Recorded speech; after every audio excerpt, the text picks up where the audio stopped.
would say. Seasons streaming and reviewing mods and video games. They search the land in 7 seasons, centuries have passed, until the day a hero named Mariner claimed his task. Deep dark gaming, we love to play video games. We'll keep playing until the early morning.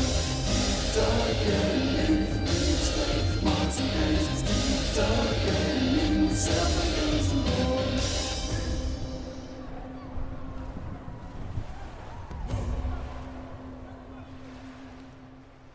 As Mariner set off on his quest, he knew he needed a crew. The navigator joined the ranks and so did Mr. Q. Sailing for adventure, stories and for treasure. We will help you through, so climb aboard and join the crew. Deep dark gaming, we love to play video games. We'll keep playing until the early morning. Deep dark gaming, we explain mods and games. Deep dark gaming, we sell the games and more.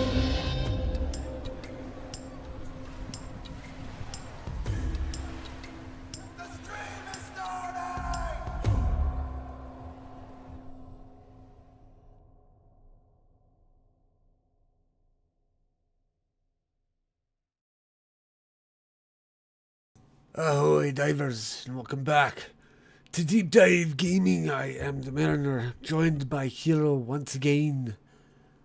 Hello. And we are on our final episode of our final discussion of our final fantasy game.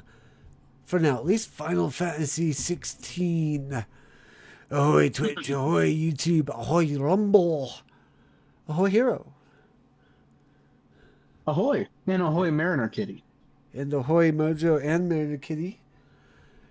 She's been weird today. She's got a vet appointment tomorrow, and I don't think she's too happy about it. If she even realizes. I have a feeling that she's smart enough to know. Yeah, she was very vocal this morning before I went to work.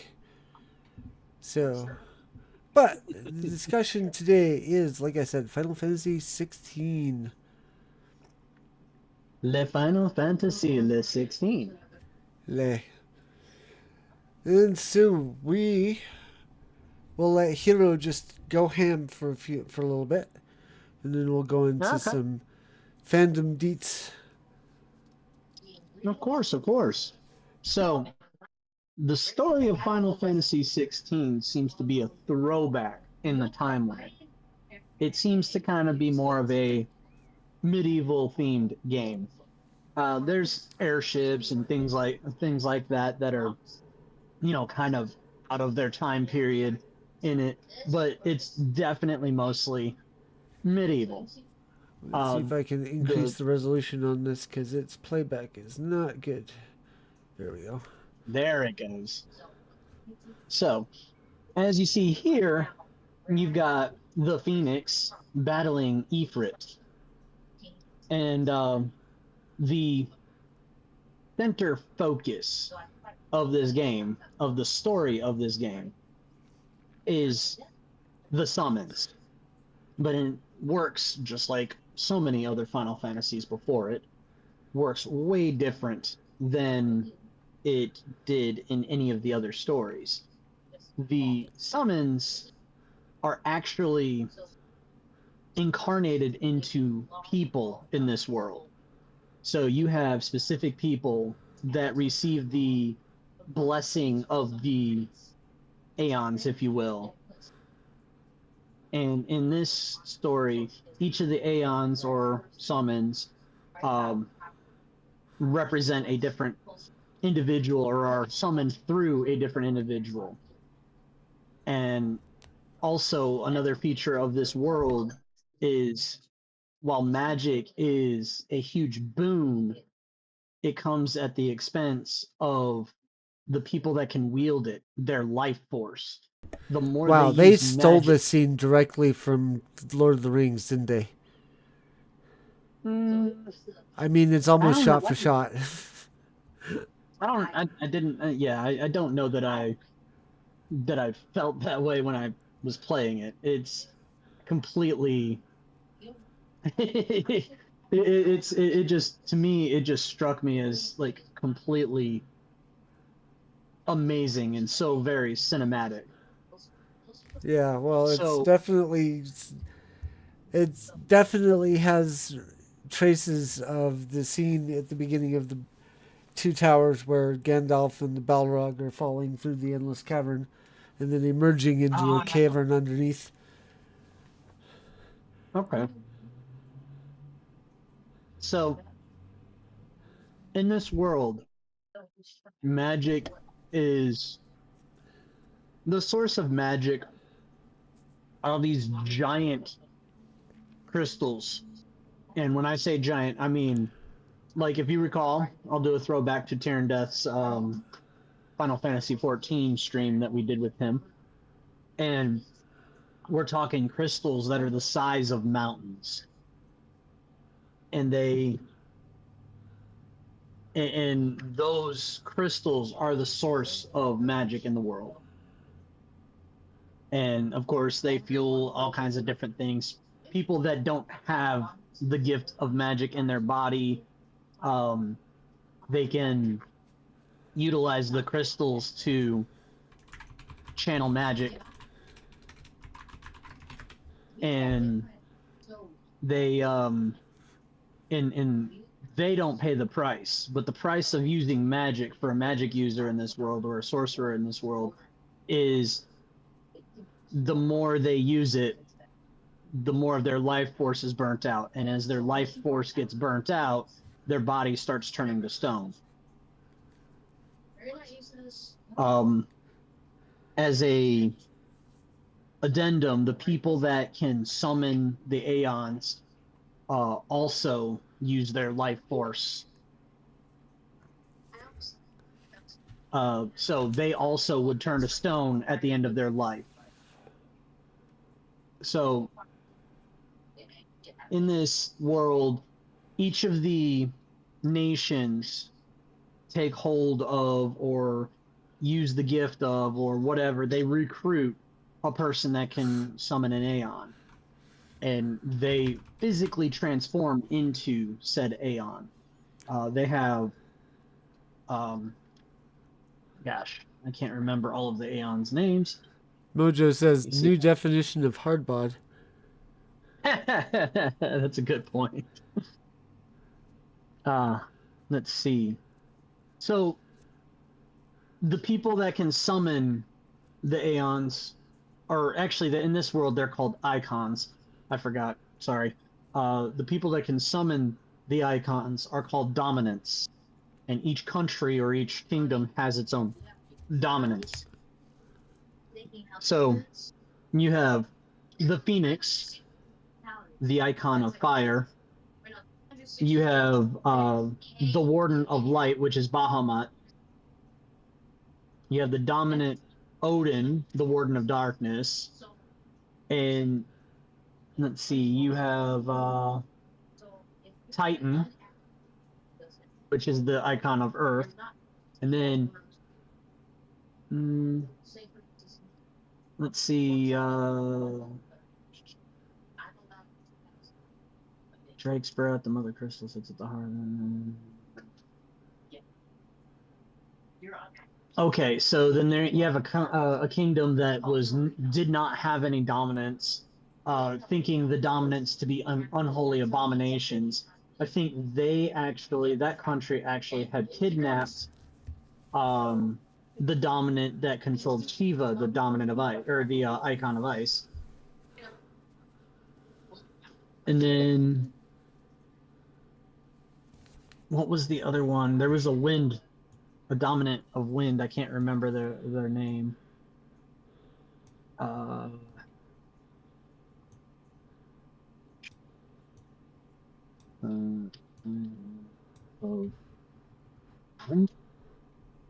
air? No, I'm trying to look it up, but I can't find it.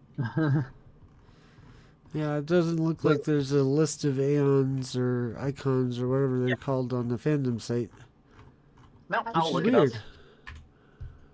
How weird is that? That is weird. Of all things for them to not have. While you're searching, I'll read the intro, the fandom intro for this game. Final Fantasy XVI is the 16th main installment in the Final Fantasy series. It was released worldwide on June 22nd, 2023 for the PlayStation 5 as a timed exclusive, with the Windows version releasing on September 17th, 2024. The game was developed by Square Enix's Creative Business Unit 3, the developers of Final Fantasy XIV, being directed by Hiroshi Takai and Kazutoyo Mihiro, and with Nukai Yoshida. We usually do better than this. Naoki Yoshida serving as the game's producer. The title is set in the fictional world of Valisthea, a land bestowed with the magic of the Mother Crystals and mysterious creatures known as Icons, spelled E-I-K-O-N-S. The story follows the life of Clive Rossfield, the guardian for Joshua Rossfield, dominant of the Phoenix, after the fall of his kingdom, and being forced into slavery. A chance meeting with the outlaw Sidolphus Telamon just call him Sid thrusts Clive into a conflict between the nations of Valisthea and the secrets of the Icons. The title features an entirely new action-based combat system, with Clive accessing the power of the world's icons to unleash powerful combo abilities in combat. Unlike Final Fantasy XV, which utilized a non-linear story and open-world exploration, Final Fantasy XVI returns to a more linear style of progression and has its world map separated into open zones. It is also the first main entry to receive a higher age rating in most regions. Final Fantasy XVI received positive critical reception upon its release. Praise was given for the more mature story and characters, evolved combat, and Masayoshi Soken's musical score. It sold 3 million copies worldwide during the first week of its release. So that might be why the fandom page isn't all that filled out, because this is very close to as new as one can get with the fandom page. That could be. So, over as the introduction. That is either a very big dude or a very little woman. That's yes, both. He is the icon. He's the dominant of Titan. So he has Titan. So he's a giant of a man, and she. You can see why they got the higher mature rating on this game. And she is the dominant of Garuda, the dominant of wind, or the Titan of wind. Which I just found that, by the way. And then there's also Ramu, who is the icon of lightning. And for some reason, I just got hit with a freaking browser hijacker for an ad. That was annoying. Alright, problem solved. Anyways, so as the introduction stated, you're following the life of Clive. And he's, over the course of the game, he somehow manages to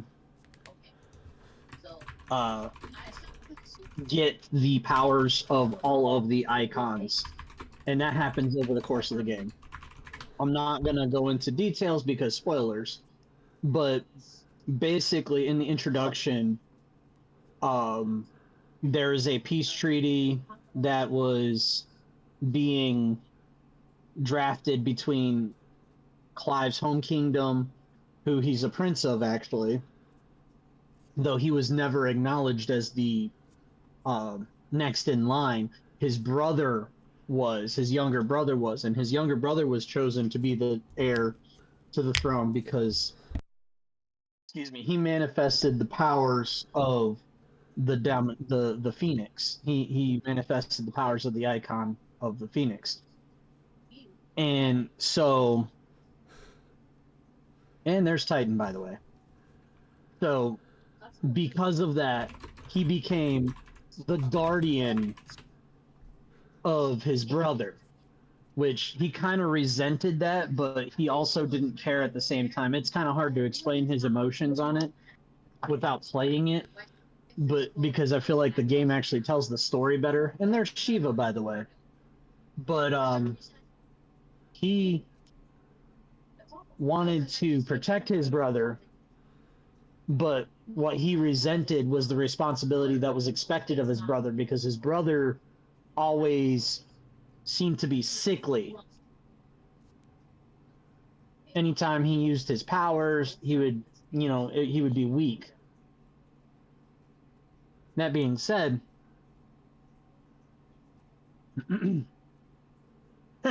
could be a sequel to Hardcore Harry. But that being said, as you progress through this game, and like I said, it's a very medieval style game.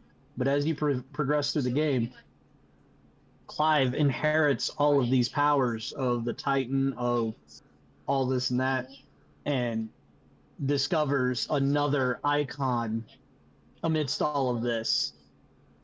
And that icon is like, nobody understands that icon's existence. Nobody could figure out why it existed, because there is only one icon per element, and yet this other icon is also an icon of fire. So nobody believed him when he told them about it. Anyways, I really enjoyed this game. I enjoyed the gameplay. It was very action oriented, and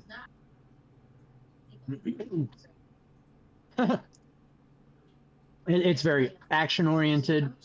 It's definitely an action RPG. And that being said, it almost plays out like a style fighter, if you will. Can you elaborate on what that means? Think Devil May Cry, or Bayonetta. Bayonetta. Bayonetta, okay.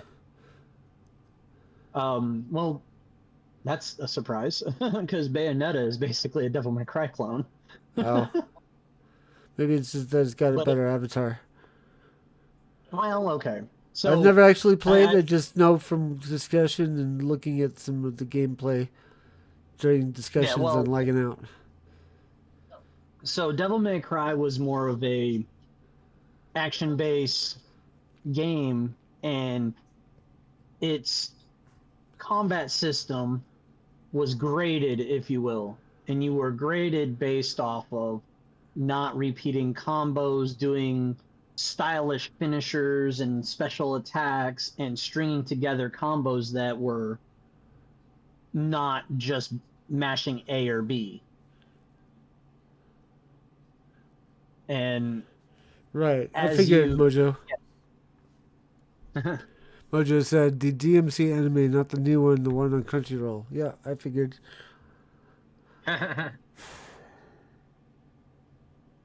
But it played more like a style fighter like that, but you weren't really graded on your combat. So, that being said, this that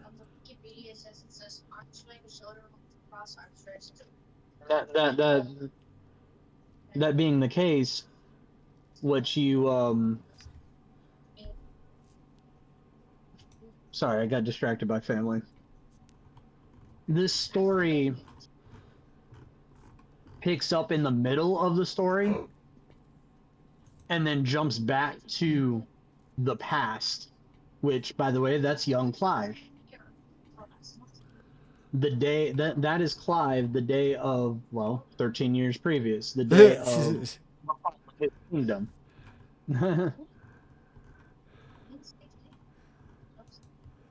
So,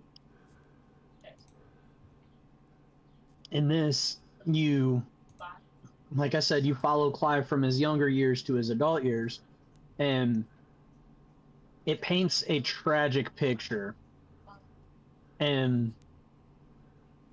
much like with a lot of Final Fantasies, the the main character is just a tragic emo boy. Tragic. Yes, yes. Like I can't, I can't really say much about it other than it's a sad story, and I didn't really say much for Final Fantasy 15 about the ending, but it is also a sad story. Sad story or sad ending? Because even Final Fantasy X was sad to a degree, but it also had the sad ending. Well, apparently Final Fantasy X-2 was supposed to fix that, but Yeah. I don't know because I never played Final Fantasy X-2. But yes, Mojo has it right. It's very trope of Final Fantasy. Wouldn't be a Final Fantasy game if there wasn't some sort of tragedy.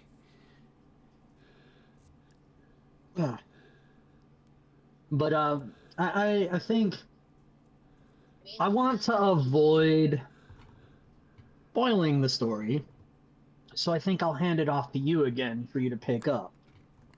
Alright. So what should I talk about? The setting, the characters? Should I avoid the plot? Should I talk about the music? The music. The Alright. music, I feel like I'll go ahead and lead into it a little bit. The very creation of this game, I feel like, was a work of art. Everything that went into it. Graphically, it's beautiful. The environment is very nice. The combat is engaging. And Actually, the article doesn't have much on the soundtrack. It's just got the credit listings and a few notes, but nothing too shiny. That's the drawback of playing newer games is you don't have the full database filled out yet of all the things, so it makes it hard to talk about. it has been only a couple of years, so I guess that's fair.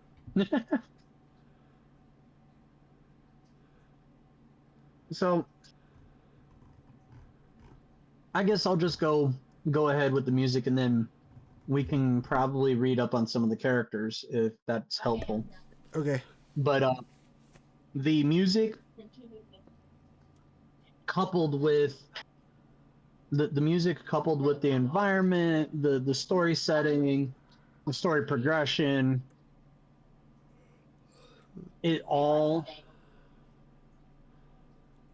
ties together so nicely and neatly, and I just loved playing this game. Unfortunately, it was an exclusive to PlayStation 5 for so long that I think the hype kind of killed the hype was killed by the fact that not a lot of people at the time this game came out had a PS5.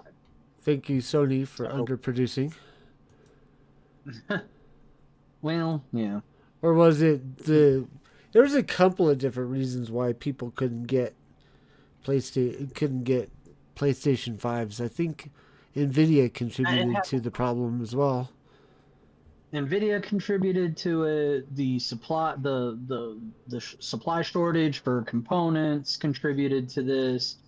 Sony underproducing their PlayStation 5s.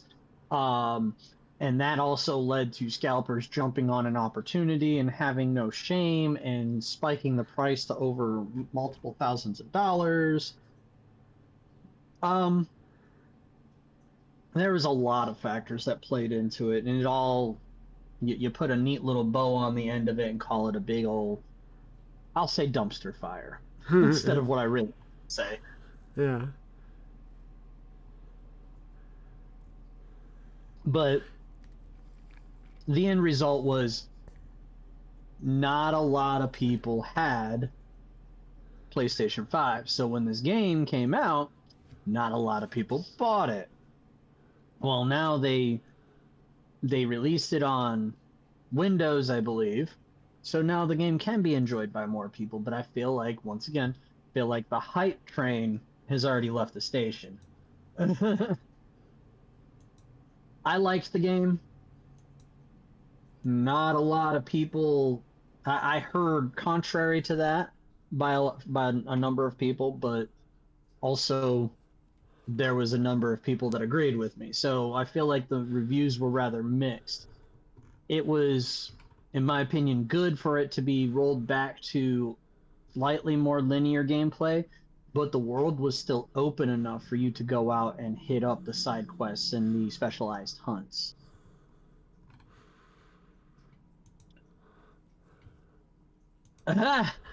Well, I still am one of those hard believers in exclusivities. You're never going to find Zelda or Mario or Donkey Kong on a Sony system. And once upon a time, I believed Final Fantasy was one of those titles that you would never find on another system. But because Square Enix is their own company, they don't have to be exclusive to Sony. So Square will wisely probably continue to be multi-platform going forward. But I think we discussed that once upon a time. Probably. And it was on a Lagging Out podcast. Ah, that's why. Okay.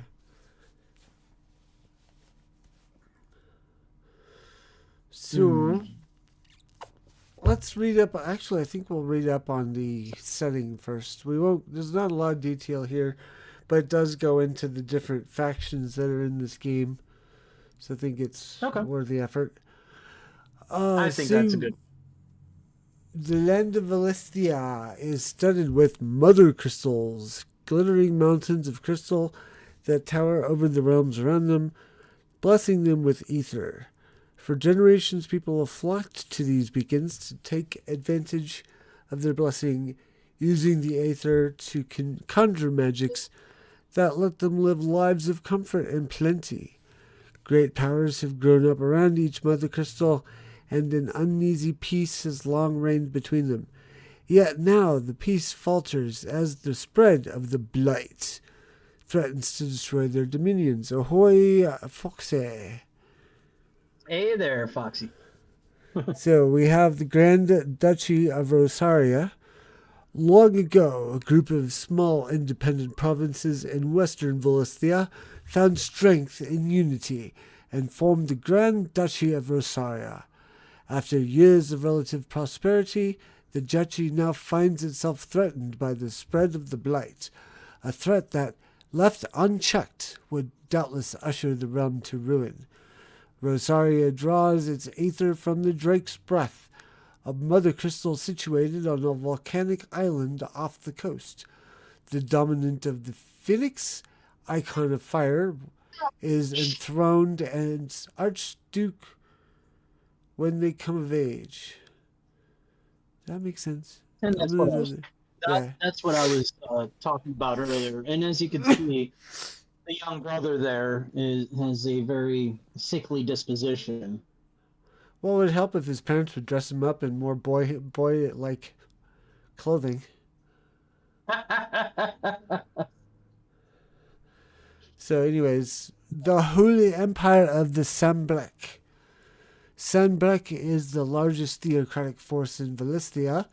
The empire's holy capital, Oriflamme, is built around Drake's Head, the mother crystal that blesses the surrounding provinces with abundant aether. The people happily take advantage of this, living in comfort and security under the watchful gaze of the Holy Emperor, whom they worship as the living incarnation of the one true deity, the dominant of Bahamut, Warden of Light, serves as the Empire's champion. Oh wow, I read that as one sentence when it was two. Living incarnation of the one true deity. The dominant of Bahamut, Warden of Light, serves as the Empire's champion, taking to the field in times of war to rout its enemies. So this this story, like I said, I keep saying that. This story kind of spans a bunch of political intrigue and drama, and rights of succession and stuff like that. So another feature of these mother crystals is the power of magic is actually drawn from the planet. Like, remember Lifestream from Final Fantasy VII? Sort of. Remember, yeah, how Matera is basically crystallized magic to a degree. The mother crystals, they impart their magic to people, and the more people use magic that they have natively, the more they turn to stone, kind of, sort of. The Don't see same that every day concept. at Silver Chocobo. All right, that there's more Aether and Lifestream. Well, it's not called Lifestream magic. It's actually drawn from the planet into these crystals. And the more the more magic is drawn from the planet, the more the life is sapped from the world around, or the planet around these crystals. So when they talk about this blight expanding, that's what's happening, is the magic is being sucked out of the planet. And that's why this whole conflict is starting to happen, is because there's less land Is and it there's more me, or is blight. the animation in this part of the game a downgrade from what we saw previously? Uh, Not sure. I mean, it seems the same quality. It's just, I don't know what it is. It's like the people are look less like people than they did at the beginning. The lines are definitely a little.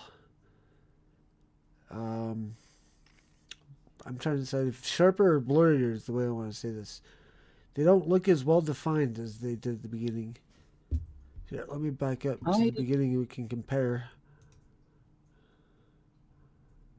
Let's see, where's a good spot? Keep in mind that, like, a lot of this was cutscenes. Right. There's okay, maybe that's part of it. It just whoa. I think I fast forwarded instead of reversed.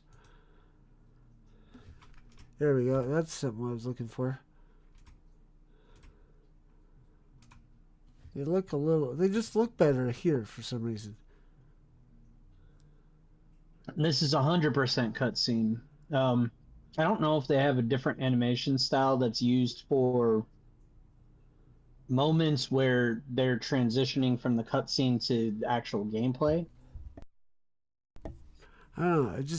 It looked as a little bit worse than whatever would before. Also, it is a recorded video, so it could just be It could be the quality of. YouTube messing with it. Maybe. I don't know. So I don't. It's minute, so we can go back to what we were talking about. fair enough. But yeah, I'm sorry, I cut you off in the middle of talking about the kingdoms there. Well, Just you were explaining a little. elaborating, which was fine. I'll just move on Okay. to the next one though. The kingdom of Wallowed or Wallowed. Well, Walud. Walud claims the entirety of Ash, the eastern half of Alistia. I'll stop that. As its domination, the kingdom's control of the continent has oft been tested by the orcs and other beastmen who make their home there. But the current ruler of the realm, the dominant of Odin, Warden of Darkness, has succeeded in quelling their rebellions.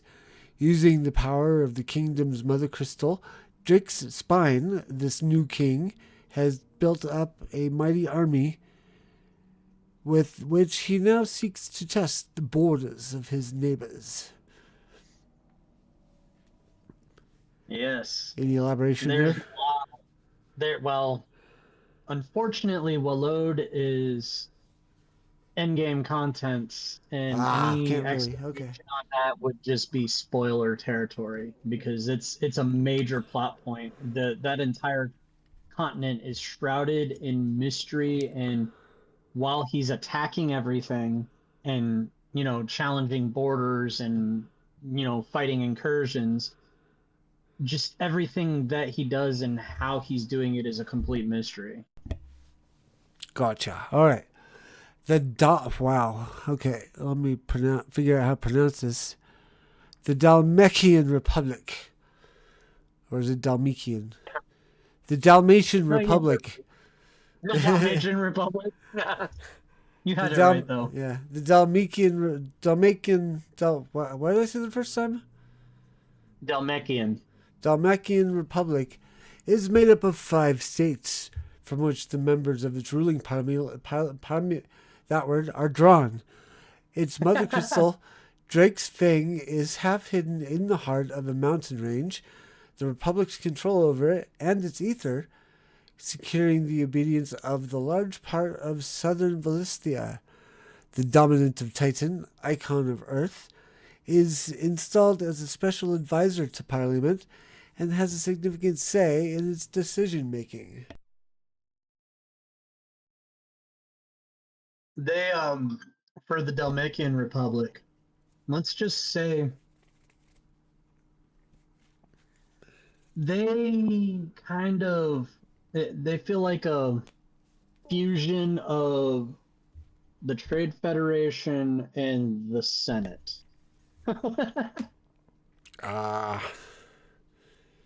Like a bunch of bureaucrats that are trade juggernauts just sitting together and making decisions for the country.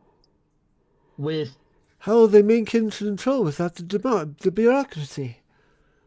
right. That's up that quote. Ugh. That they also have an advisor that's basically Superman. Da, da, da. But not in the good, not the good kind, not the good guy kind of. Hey, look, Superman. it's Sean Bean.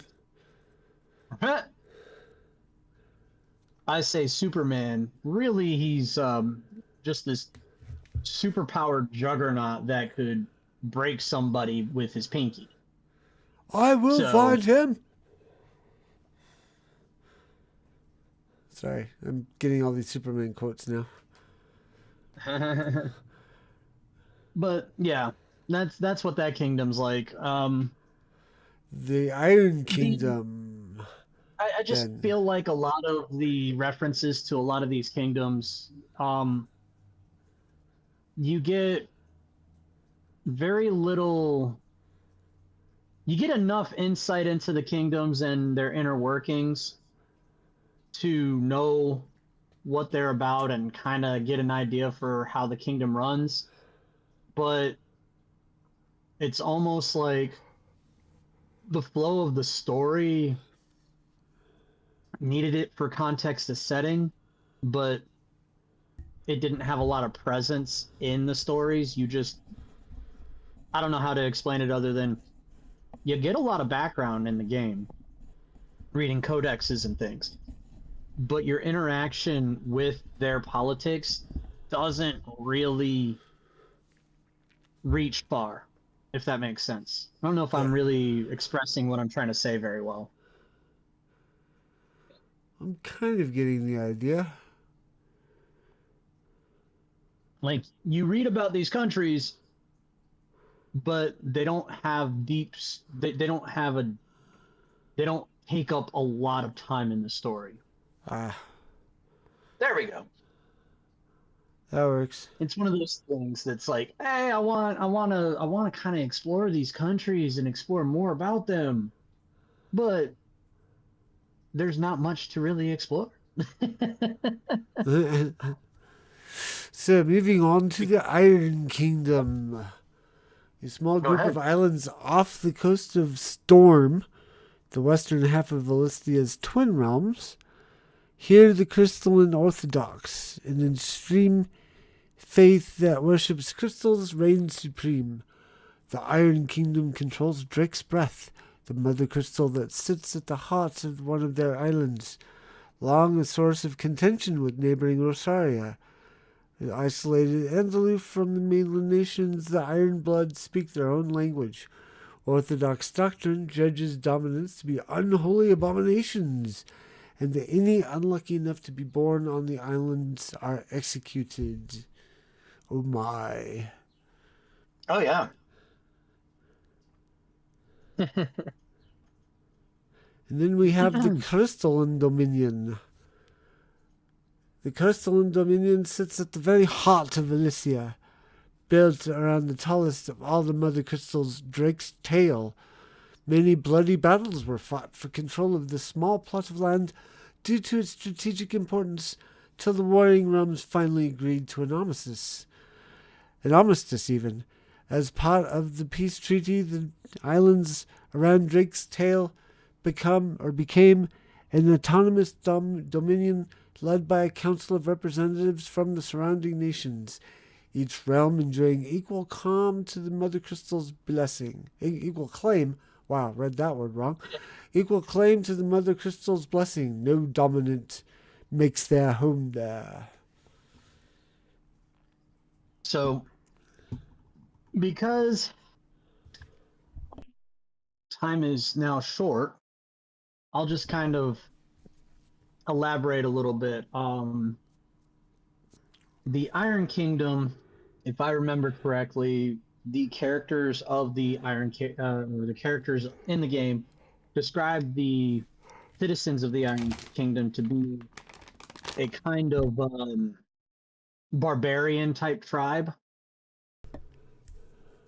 So they kind of stereotyped them as savages and, you know, unevolved, et cetera, et cetera. Their belief system to be very, very very primitive, so to speak. And yes, they execute anybody that manifests the power of the icons, because their religious system has them, or their religious beliefs have them marked as exiles or outcasts. So the setting of all these kingdoms kind of tie together an environment. Magic is a limited resource. You could only cast, or you could only utilize the power of magic if you were born with that power as a sorcerer, in which case the people that were born with that power as sorcerers were squirreled away to be either weapons of war or commodities to make life easier within the kingdom. Basically enslaved at that point. Because if you have magic, you're going to be used to, or you're going to be enslaved to use your magic to produce water, to start fires for cooking, to, you know, do all manners of menial tasks, and you'll be used up like a battery, and then when your battery power runs out, you turn to stone. Do they at least erect you as a monument later? Or when that happens? It's like, these people have given their lives for our country. Unfortunately, no, they're definitely just looked down upon like any other slave. Yeah, kind of, using mages or sorcerers as clout. The dominance in a lot of cases you see in these kingdoms, the dominants are revered in some cases. Most people just fear them outright because they can command such insane amounts of magical powers. You see in the beginning scenes of this game, or in the beginning cutscenes, you see Titan, who's freaking like the size of Godzilla, running around the battlefield just stepping on people. He don't care if they're on his side or on the other people's side. And then, you know, you see Shiva, who's freaking conjuring up a blizzard. So such a serious faith to be riding a chocobo. Yeah, like the whole game looks cool, and like the characters and all the outfits and whatnot really seem to go together with like with everything else. It all meshes nicely until you see a chocobo, and then it's like, huh? They just do not fit. Even when they're decked out in Well, armor in different colors, they just like in the fight we had before when it was like the chocobo riders charging into battle. That just looked so off. well, I mean, it's not very often that you see a giant chicken as a warhorse. Right, which tends to or leads one to think that not so seriously about the chocobos or people riding the chocobos. Yeah. But because I really expected to see a warhorse or something of that nature, but no, we got a giant chicken. Mojo running with what I said. I love it. I sometimes think we're on the same wavelength, and it's kind of scary.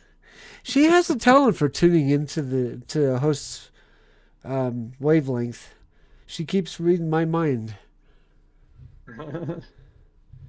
So this is kind of a this particular sequence is a cutscene that gives you I haven't actually seen much in the way of actual gameplay yet. It's been cutscene after cutscene after cutscene. kind of this cutscene leads into a gameplay mechanic that is it's about the hunts. So this is a tutorial on the hunts. We are still in the prologue story. So after that little bit where in the introduction you see the battle between Ifrit and Phoenix that leads to the current day quote unquote moment where you're following Clive and his band of miscreants, and then Clive gets knocked out and he has this sequence of memory dreams. These are things that happened in his past 13 years previously, and he's dreaming about it. And at this point, it's leading into the um it's leading into a hunt, because the hunt is a mechanic that you have throughout the entirety of the game, but this is just a tutorial section for that hunt, or for the hunts, if you will. And yes, you actually get to fight a dragon, and holy crap, that dragon, well, he is this game's super boss. Ooh, goblins.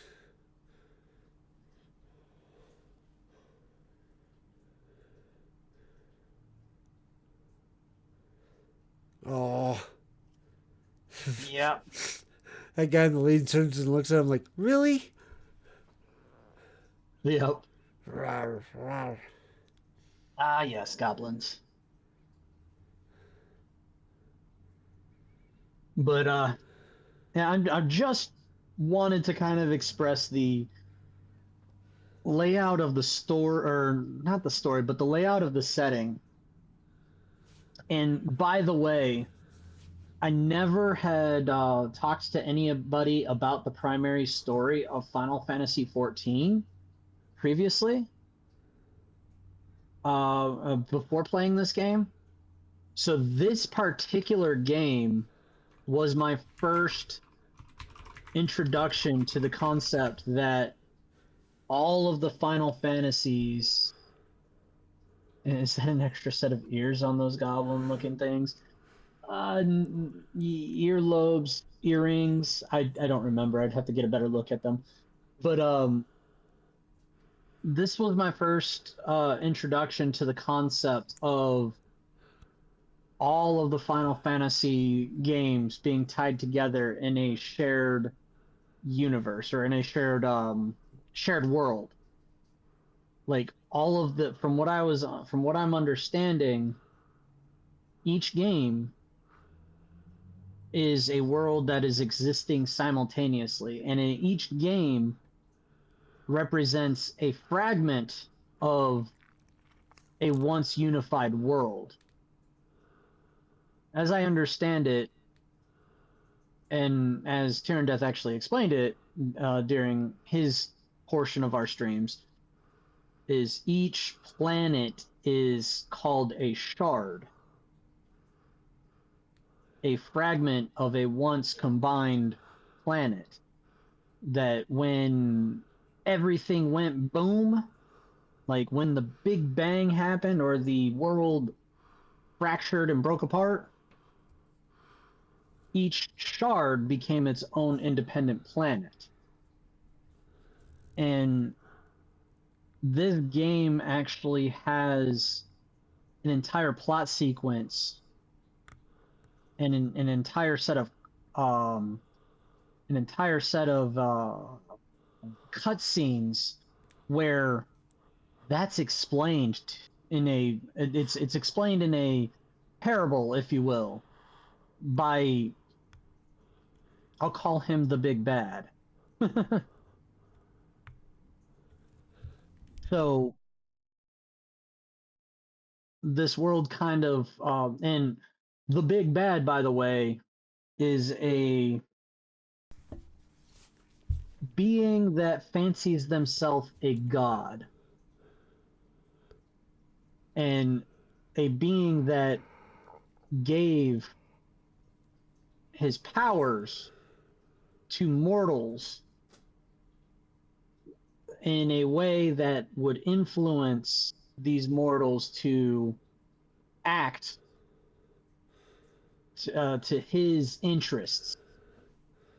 I think I'm explaining this correctly. So basically, he's got this big grandmaster evil plan to suck all the power from this world and then use that power to recreate the original world, or at least a home for himself specifically. So his motivations are absolutely evil, but he markets himself as a benevolent being at one point. And then Clive kind of exposes him for the evil he is, and then says, F you, no. That's a whole different set of... That's a whole sequence of story there that's probably all the further that I'm going to explain. It should make people curious enough. You know, it should give enough of the carrot for people who are interested to go and pick up this game and play it for themselves. Maybe you can help Mojo out here. She says, what's crazy is I remember playing a game a long time ago on Nintendo. It was very Final Fantasy Zelda-esque game where each world was actually a biodome that were connected together. Up until recently, I actually thought it was a Final Fantasy game. I know it wasn't, but I cannot for the life of me remember the name of it. There were Phantasy Star games that kind of, I feel like, touched on that concept. Could it have been Phantasy Star? Not Phantasy Star Online, but Phantasy Star.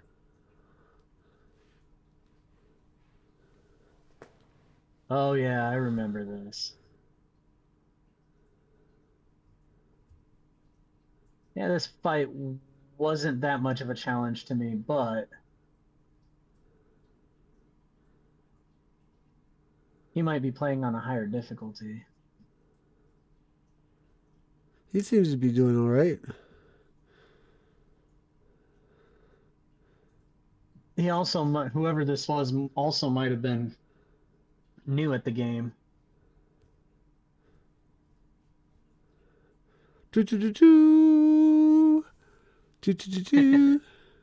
Whoa. That was not what I was expecting. Oh yeah. This is where things got interesting.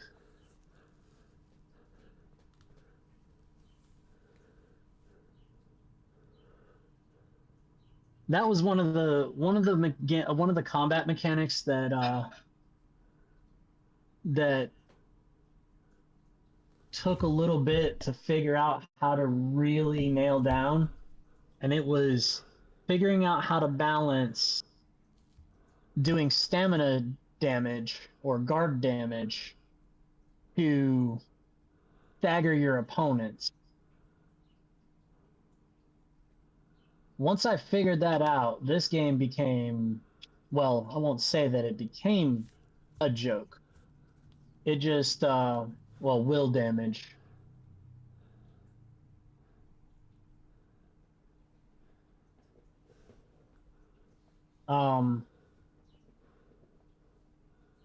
But yeah, that yellow gauge under the health bar, under the enemy's health bar, that's the will gauge or the stagger gauge.